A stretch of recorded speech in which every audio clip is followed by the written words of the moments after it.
Good morning students. आज हम लोग बात करेंगे फिजिक्स में स्पीड वेलोसिटी, यानी जिसको हम लोग ग्राफ में स्पीड को वेलोसिटी के टर्म में लेंगे। यानी आज जिस ग्राफ के बारे में हम लोग बात करने जा रहे हैं उस ग्राफ का नाम है वेलोसिटी टाइम ग्राफ।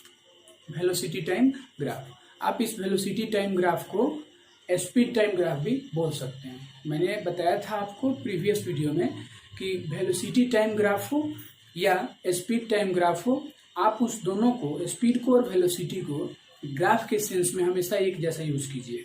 हालांकि स्पीड और वेलोसिटी में तो डिफरेंस है, स्केलर और वेक्टर वाली बात आ जाती है, उसमें मैग्नीट्यूड और डायरेक्शन की बात आ जाती है। लेकिन जब ग्राफ में हम लोग इसको सॉल्व करेंगे, ग्राफ में जब इसको हम लोग प्रेजेंट करेंगे, रिप्रेजेंट करेंगे, उस दौरान क्या सावधानियां रखनी है, क्या दिमाग में रखना है कि स्पीड और वेलोसिटी एक हैं जब हम लोग ग्राफ में इसको इंडिकेट करेंगे तब। बाकी सब में ये तो डिफरेंस है। आज हम लोग जानते हैं वेलोसिटी टाइम ग्राफ के बारे में। आपको प्रीवियस वीडियो उम्मीद है कि समझ में आया होगा। अगर उनको उसमें किसी को डाउट है तो जरूर उसमें पूछिए, फिर से उसको बताने के लिए मैं तैयार हूँ। ठीक है। सबसे पहले बात आता है वेलोसिटी टाइम ग्राफ। तो वेलोसिटी टाइम ग्राफ को इंडिकेट करने से पहले आपके माइंड में एक बात तो अच्छे से पहले फिट हो जाना चाहिए कि ये वेलोसिटी टाइम ग्राफ में हम लोग वेलोसिटी को कहाँ पे दिखाएंगे, कौन से एक्सिस पे दिखाएंगे, और टाइम को कौन से एक्सिस पे दिखाएंगे। इसके लिए मैंने आपको पहले नोट बताया था कि स्पीड हो या वेलोसिटी हो, आपको इसको हमेशा किस पे दिखाना है, तो वाई एक्सिस पे दिखाना है। ठीक है। और टाइम को हमेशा किस पे दिखाना है, एक्स एक्सिस पे दिखाना है। ये बातें तो याद रहनी चाहिए कि स्पीड हो या वेलोसिटी, इसको किस पे दिखाना है, तो वाई एक्सिस पे दिखाना है। टाइम को किस पे दिखाना है, एक्स एक्सिस पे दिखाना है। ये बात सबसे पहले। अब देखिए वेलोसिटी टाइम ग्राफ, या जिसको हम लोग स्पीड टाइम ग्राफ भी बोलेंगे, इसमें 3 केस आएगा। 3 केस कौन कौन सा आएगा कि पहला सिचुएशन आपके पास क्या होगा कि जब आपका स्पीड जो हो वो कांस्टेंट हो। स्पीड क्या हो, कांस्टेंट। अब स्पीड कांस्टेंट होने का क्या मतलब है कि आप रेगुलर इंटरवल ऑफ टाइम में एक ही जैसे स्पीड को मेंटेन करते हुए चल रहे हैं। 1 घंटा बीत गया, आपका स्पीड 30 किलोमीटर पर आवर है। 2 घंटा बीत गया, आपका स्पीड 30 किलोमीटर पर आवर है या 60 किलोमीटर पर आवर है। अगर हम बात करें कि 1 आवर है, पहले घंटे में आपने अपना स्पीड रखा 20 किलोमीटर पर आवर, दूसरे घंटे भी आपका स्पीड क्या है, 20 किलोमीटर पर आवर, तीसरे घंटे भी आपका स्पीड क्या है, 20 किलोमीटर पर आवर। इस सिचुएशन हम लोग क्या देख रहे हैं, टाइम इंटरवल बदल रहा है। पहले 1 घंटे में, दूसरे 1 घंटे में, यानी लगभग 3 घंटे का समय आपने दे दिया अपने ट्रेवलिंग के लिए। लेकिन इन 3 घंटे के दौरान आपने क्या देखा कि हमारा स्पीड जो है वो क्या हो रहा है, सेम हो रहा है, यानी कांस्टेंट हो रहा है, इसमें चेंजिंग नहीं हो रही है। अब जब स्पीड में चेंजिंग नहीं होगा, इसका मतलब क्या है कि एक्सेलरेशन 0। जब स्पीड में चेंजिंग हो ही नहीं रहा है तो इसका मतलब एक्सेलरेशन क्या हो रहा है, 0 हो रहा है। अब यहाँ पे बोले कि स्पीड टाइम ग्राफ, पहला केस अभी हम बता रहे हैं।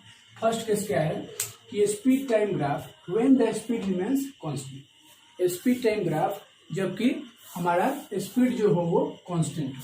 ठीक है, समझिए इसको ध्यान से। मान के चलिए, जैसे मैंने एग्जांपल दिया कि आपने फर्स्ट आवर ट्रेवल किया। फर्स्ट आवर में आपका speed suppose 30 kilometre per hour था। सेकेंड आवर में भी आपका स्पीड क्या था, 30 किलोमीटर पर आवर था। और 3 आवर के बाद भी आपका स्पीड क्या था, तो 30 किलोमीटर पर आवर। अब जब इसको अगर हम लोग ग्राफ पे प्लॉट करते हैं, तो ग्राफ पे प्लॉट करने के दौरान हम लोग क्या देखेंगे, ये तो एक्स एक्सिस हुआ, ये वाई एक्सिस हुआ। एंड अकॉर्डिंग टू कंसेप्ट हमें करना क्या है कि स्पीड टाइम ग्राफ में हमें टाइम किस पे दिखाना है, तो एक्स एक्सिस पे दिखाना है, ये टाइम हो गया। और स्पीड एंड वेलोसिटी किस पे दिखाना है, तो इसको दिखाना है वाई एक्सिस पे। ये बातें तो आपको ऑलरेडी पहले बता दी गई है। अब अगर इस आंकड़े को हम लोग यहाँ पे अगर देखते हैं तो सपोज ये 1 आवर है, ये क्या है, 1 आवर है। यहाँ ये क्या है, 2 आवर है। यहाँ ये क्या है, 3 आवर है। ये हो गया सपोज 10 किलोमीटर। ये हो गया आपका 10 किलोमीटर पर आवर। ये हो गया 20 किलोमीटर पर आवर। और ये हो गया 30 किलोमीटर पर आवर। यहाँ तक तो कोई दिक्कत नहीं आनी चाहिए, क्योंकि हमने वाई एक्सिस पे स्पीड को दिखाया है, तो इसमें स्पीड को हम इंक्रीज करते हुए दिखा रहे हैं। तो स्पीड आप शुरू में 10 था, 20 था, फिर 30 हुआ, 40 हुआ, 50 हुआ, ये तो बढ़ेगा ही। और टाइम आपका क्या था, तो 1 आवर, 2 आवर, 3 आवर। ठीक है। एक मिनट, आपको और थोड़ा क्लियर दिखे इसके चलते। अब यहाँ पे अगर हम लोग इस आंकड़े को इंडिकेट करते हैं, यहाँ पे मैं सिर्फ 10 लिख रहा हूँ, आप समझ जाइएगा किलोमीटर पर आवर है, ठीक है ना। अब अगर इसके आंकड़े को हम लोग यहाँ से अगर बैठाते हैं तो 1 आवर में आपका स्पीड कितना था, 30 था, तो ये 1 हुआ और ये क्या हुआ, 30 हुआ। तो यहाँ पे जाएगा ना 0.8, 1 आवर 30, ये देखो यहाँ से 1 और यहाँ से 30, 1 ठीक है, यहाँ से 1 और 30, यानी पहले पॉइंट पे दिखा दिया हमने 2 आवर 30, फिर यहाँ पे 2 आवर और ये क्या था 30, ठीक है। फिर यहाँ पे 3 आवर, स्पीड क्या है 30, तो 3 आवर स्पीड यहाँ पे क्या जाएगा 30। अब अगर इसको हम लोग मिला देते हैं, लेकर इसको हम लोग क्या करते हैं, ज्वाइन कर देते हैं, इन सारे पॉइंट्स को हम लोग एक ही साथ लेके, ये जो होगा आपका ट्रेवल डिस्टेंस हो जाएगा। ये जो आपका दिखा रहा है, सपोज ये ओ है और ये ए है, तो यहाँ पे ओ ए जो होगा, ओ ए ये क्या होगा, तो डिस्टेंस ट्रेवल, या फिर यहीं पे आके खत्म हो जाती है बात, तो ओ को यहीं पे रखिए, ओ ए क्या होगा, डिस्टेंस ट्रेवल, ठीक है। और पहला केस हमने क्या लिया है कि speed time graph when the speed remains constant, जब स्पीड हमारा कांस्टेंट हो तब हमारा स्पीड टाइम ग्राफ कैसा होगा। तो याद रखिए यहाँ से हमें क्या मिला है कंक्लूजन, तो नोट में पहली बात इसमें क्या आ जाएगी, फर्स्ट बात, when speed remains constant then speed time graph में जो हमारा जो डिस्टेंस ट्रेवल्ड आता है, distance travel is parallel to किसके, टाइम एक्सिस बोलिए या एक्स एक्सिस बोलिए, बताइए। ये जो ओ ए आया, ये ओ ए क्या हो जाएगा, तो इस एक्स एक्सिस के या टाइम एक्सिस के हम लोग क्या बोलेंगे कि ये उसके पैरेलल है, पहला कंक्लूजन। अब कोई बोले कि चलो ठीक है, ओ ए तुम्हारा डिस्टेंस हो गया और ओ ए जो है वो इस एक्स एक्सिस के पैरेलल भी हो गया, इतनी बातें तो हम मान लेते हैं। कोई बोले कि जैसे हमने बताया था आपको स्पीड निकालने के दौरान डिस्टेंस टाइम ग्राफ में, प्रीवियस वीडियो में जब मैंने बताया था स्पीड निकालने के दौरान, तो मैंने क्या बोला था कि स्पीड इक्वल टू डिस्टेंस और बाई टाइम, और वहाँ पे मैंने क्या बोला था कि ये जो होंगे वहाँ पे इसको हम लोग स्लोप बोलेंगे, कुछ याद है, इसको हम लोग क्या बोलेंगे, स्लोप बोलेंगे। तो वहाँ तो हमें क्या करना था कि स्पीड निकालना था, तो डिस्टेंस में हमें टाइम से डिवाइड करना था, तो हमने वहाँ पे निकाल दिया उसका स्लोप। लेकिन हमें यहाँ पे क्या निकालना है, तो यहाँ पे निकालना है डिस्टेंस, क्या निकालना है, डिस्टेंस, और डिस्टेंस किसका, तो ओ पॉइंट से लेकर और ए के बीच का डिस्टेंस निकालना है। तो याद रखिए वहाँ भी हमने परपेंडिकुलर ड्रॉ किया था, यहाँ भी हम क्या करेंगे, परपेंडिकुलर ड्रॉ करेंगे, इस ए पॉइंट से इस पे क्या करेंगे हम लोग, परपेंडिकुलर ड्रॉ करेंगे। तो सेकंड कंक्लूजन हमने क्या किया, सेकंड बात हमने यहाँ पे क्या देखा कि draw A M perpendicular to किस पे, एक्स एक्सिस या फिर टाइम एक्सिस, ठीक है। अब ओ पॉइंट से लेकर और ए पॉइंट तक बॉडी जो है वो कितना डिस्टेंस ट्रेवल किया, इसके लिए हम लोग यहाँ पे इसका स्लोप नहीं निकालेंगे। याद रखिए जब भी डिस्टेंस निकालना हो तो स्लोप वाली बात दिमाग से बिल्कुल निकाल देना है। जब भी डिस्टेंस निकालना हो तो दिमाग से स्लोप को बिल्कुल निकाल दीजिए। स्पीड निकालना हो तो स्लोप को लाइए, और जब डिस्टेंस निकालना हो तो आप क्या कीजिए कि जहाँ से बॉडी ने चलना स्टार्ट किया और जहाँ पे वो एंड किया, तो एंड कर जाने के दौरान उस पॉइंट से लेकर इस पॉइंट तक बॉडी का जो टोटल शेप है वो शेप कैसा बन रहा है। देखिए तो ओ से लेकर ए तक ये स्ट्रेट लाइन बन रहा था, और इसे जब हमने परपेंडिकुलर ड्रॉ कर दिया तो यहाँ पे ओ ए एम एन क्या बना, एक रेक्टेंगल बना। क्या बना, तीसरा conclusion, O A M N is a rectangle.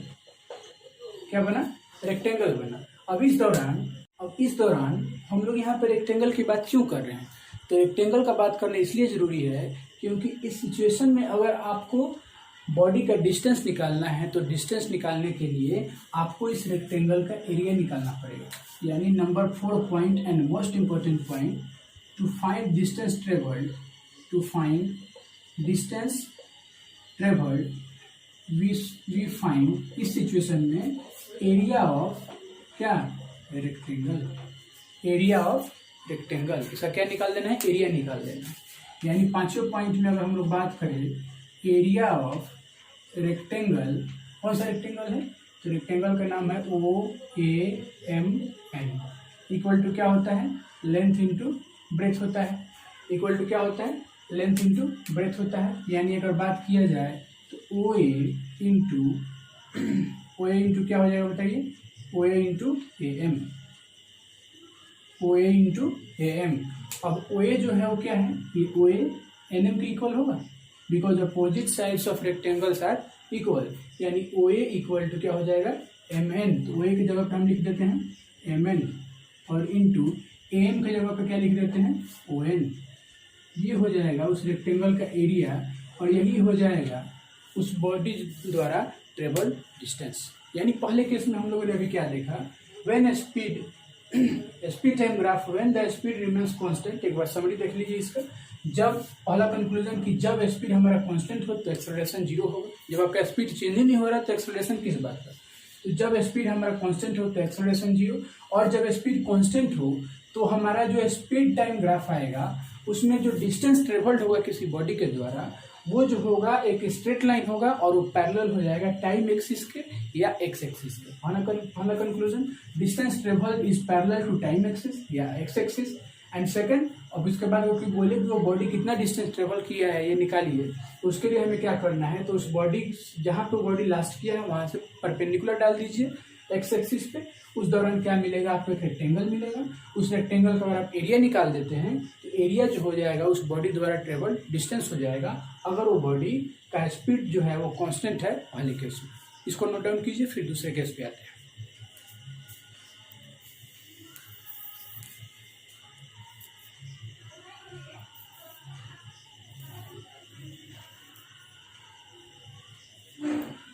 हो गया, चलिए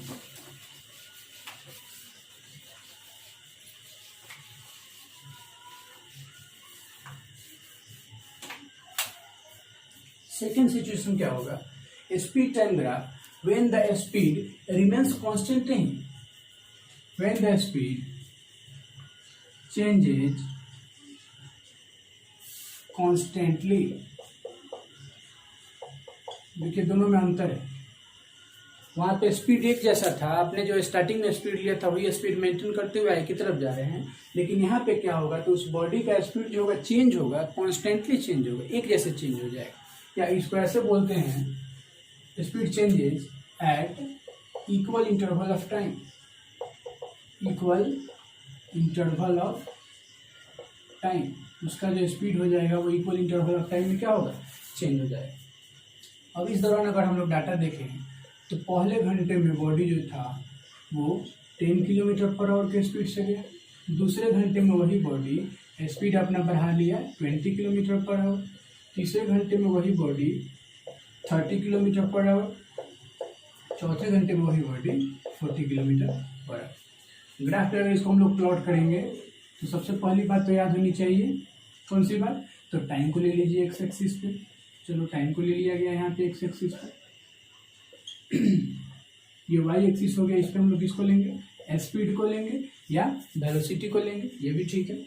प्लॉटिंग अगर किया जाएगा तो 1 2 3 4, यहाँ पे 10 20 30 40। अच्छा, बॉडी ने जब स्टार्ट किया तो स्टार्ट कहाँ से करेगा, वो तो रेस्ट से स्टार्ट करेगा।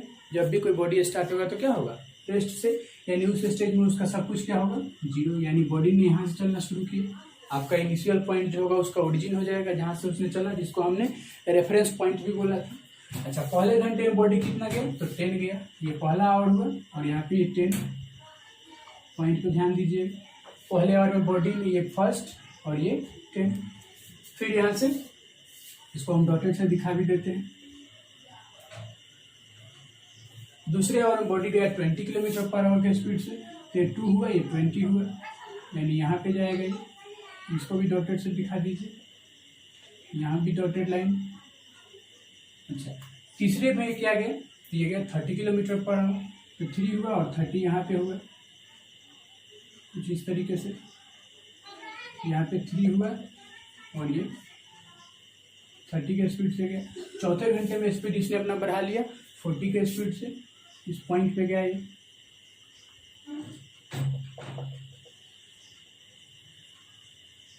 ठीक है, अब इस सिचुएशन में हमने क्या देखा कि बॉडी ने जो टोटल डिस्टेंस ट्रेवल किया है, कहाँ से ट्रेवल किया, तो ओ से ट्रेवल किया, और यहाँ पे मान के चलिए लास्ट पॉइंट जो इसने खत्म किया वो एम पे खत्म किया। इसको हम लोग ज्वाइन कर लेते हैं, तो यहाँ पे हमें क्या दिखेगा, ये थोड़ा सा लाइन टेढ़ा हो गया, ये एक स्ट्रेट लाइन होगा। आप लोग इसको समझिएगा, ये क्या होगा, ये स्ट्रेट लाइन होगा। यानी फर्स्ट कंक्लूजन यहाँ पे डिस्टेंस, या लिखेंगे सीधे यहाँ पे graph will be a straight line. Graph क्या होगा, एक स्ट्रेट लाइन होगा। आप देख सकते हैं, आप जब इसको ग्राफ पे प्लॉट कीजिएगा, बिल्कुल एक सीधी रेखा होगा, एक सरल रेखा होगा, स्ट्रेट लाइन होगा। सेकंड पॉइंट, हमने पिछले में क्या देखा था कि बॉडी ने स्टार्ट किया था और बॉडी ने एंड किया, तो वहां पे जो स्ट्रेट लाइन बना था वो क्या हो जाएगा, इसके पैरेलल होगा। ये जो होगा इसमें पैरेलल नहीं होगा, यानी भी सिचुएशन में यहाँ पे graph will not be parallel to any axis. ये किसी भी एक्सिस के यहाँ पे पैरेलल नहीं होगा, क्योंकि इसका स्टार्टिंग जो हुआ है वो कहाँ से स्टार्ट हुआ है, इसका स्टार्टिंग जो हुआ है वो ओरिजिन से स्टार्ट हुआ है, जो कि किसी के पैरेलल नहीं होगा। फिर यहाँ पे डिस्टेंस क्या हो जाएगा, तो स्टार्टिंग इसने किया ओ से, ये गया कहाँ तक, एम तक गया, तो यहाँ पे ओ एम जो होगा, ओ एम ये डिस्टेंस ट्रेवल्ड होगा। क्या होगा, डिस्टेंस ट्रेवल्ड। और मैंने अभी पिछले केस में क्या बताया था कि कोई बॉडी जो है उसका डिस्टेंस ट्रेवल्ड अगर निकालना है, तो वो बॉडी को इनक्लोज कर देने के बाद, उस बॉडी से परपेंडिकुलर डाल देने के बाद हमारा कौन सा फिगर फॉर्म होता है, जो फिगर फॉर्म होता है उसका एरिया निकाल दीजिए, वही उस बॉडी का डिस्टेंस ट्रेवल्ड हो जाएगा। अब बताइए, ओ से लेकर और एम तक ज्वाइन किया गया, ध्यान से समझिए, ओ से लेकर और एम तक ज्वाइन किया गया, और एम से जब परपेंडिकुलर ड्रॉ किया गया, तो परपेंडिकुलर को ड्रॉ करने के दौरान हमें क्या दिखा कि यहाँ पे ओ एम, और इसको मान लीजिए क्यू, ओ एम क्यू, ये कौन सा फिगर फॉर्म हो रहा है, ट्रायंगल फॉर्म हो रहा है। यानी डी नंबर पॉइंट क्या हो जाएगा, a triangle forms as distance. यानी डिस्टेंस के तौर पे यहाँ पे कौन सा फिगर फॉर्म होगा, ट्रायंगल। यानी अगर पांचवा पॉइंट के बारे में बात किया जाए, to find distance travelled, case याद रखिएगा कि हमें रेक्टेंगल का एरिया कब निकालना है और हमें ट्रायंगल का एरिया कब निकालना है। जब स्पीड कांस्टेंट हो उस दौरान आपको क्या करना है, एरिया ऑफ रेक्टेंगल। और जब स्पीड आपका जो हो वो कॉन्स्टेंटली चेंज हो रहा हो, एक समान रफ्तार से, देख रहे हैं ना कि यहाँ पे टाइम 1-1 घंटा बढ़ रहा है, तो स्पीड 10-10 किलोमीटर बढ़ रहा है, तो टाइम जैसे जैसे बढ़ रहा है वैसे वैसे स्पीड भी बढ़ रहा है। इस दौरान एक्सेलरेशन जो होगा वो 0 हो जाएगा। और इस दौरान हमें क्या निकालना है, to find area of triangle for distance. यानी डिस्टेंस के लिए हमें क्या निकालना है, तो एरिया ऑफ ट्रायंगल निकालना है। और आप यहाँ से बता सकते हैं ये कौन सा ट्रायंगल फॉर्म होगा, चूंकि आपने परपेंडिकुलर ड्रॉ किया था, तो triangle area of triangle O M Q, बताइए क्या होगा, यहाँ पे 1/2 इंटू बेस इंटू हाइट, यानी 1/2 इंटू बेस जो होगा वो क्या होगा, ओ क्यू होगा, और हाइट जो होगा परपेंडिकुलर क्या होगा, एम क्यू होगा। इसको निकाल लीजिए। इस फेनोमेना में, इस सिचुएशन में उस बॉडी द्वारा ट्रेवल डिस्टेंस वही हो जाएगा। तो आज हमने 2 केस के बारे में जाना। पहला केस क्या था, when speed time graph, when the body, यहाँ पे दूसरा केस क्या था कि speed time graph when the speed changes at equal interval of time, जब स्पीड जो था वो इक्वल इंटरवल ऑफ टाइम पे चेंज हो रहा था। और पहला केस क्या था, when the speed remains constant, जब स्पीड जो था वो कांस्टेंट था। तो याद रखिए, अब आज हमने सिर्फ 2 बातें सीखी कि स्पीड जब कांस्टेंट रहेगा उस दौरान हमारा उस बॉडी द्वारा ट्रेवल डिस्टेंस के फॉर्म में एक रेक्टेंगल बनेगा, और रेक्टेंगल का एरिया निकालने के लिए लेंथ इंटू ब्रेथ कर देना है। और जब बॉडी जो है वो एक समान अपना इंटरवल ऑफ टाइम के दौरान अब स्पीड अपना चेंज करता है, तो उस दौरान हमें क्या ध्यान में रखना है कि वो जो बॉडी होगा वो बिल्कुल एक स्ट्रेट लाइन बनाएगा अपना, और स्ट्रेट लाइन बनाने के दौरान ग्राफ में उस स्ट्रेट लाइन द्वारा इनक्लोज जो फिगर होगा एक ट्रेंगल होगा, उस ट्रेंगल का एरिया निकाल लीजिए, वही उस बॉडी द्वारा ट्रेवल डिस्टेंस हो जाए। कल हम लोग जानेंगे इसके तीसरे केस में, जब स्पीड जो होगा वो कॉन्स्टेंटली चेंज होगा, यानी वेलोसिटी टाइम ग्राफ में वहाँ पे कुछ अलग सा फिगर बनेगा, उस दौरान हम लोग उसके डिस्टेंस को कैसे पता करेंगे। तब तक इसको नोट कीजिए। और एक और बात कि इसको नोट करके जितनी बातें मैंने आज बताई फिजिक्स में, उसको नोट करके क्लास वर्क के रूप में सबमिट कीजिए। ऐसा नहीं कि देख लिए सर हो गया आप मैथ पढ़ाइए, ऐसा नहीं होना चाहिए। इसको नोट करके क्लास वर्क में सबमिट कीजिए, तब मैथ का वीडियो आपके पास जाए। मिलते हैं नेक्स्ट वीडियो में, धन्यवाद।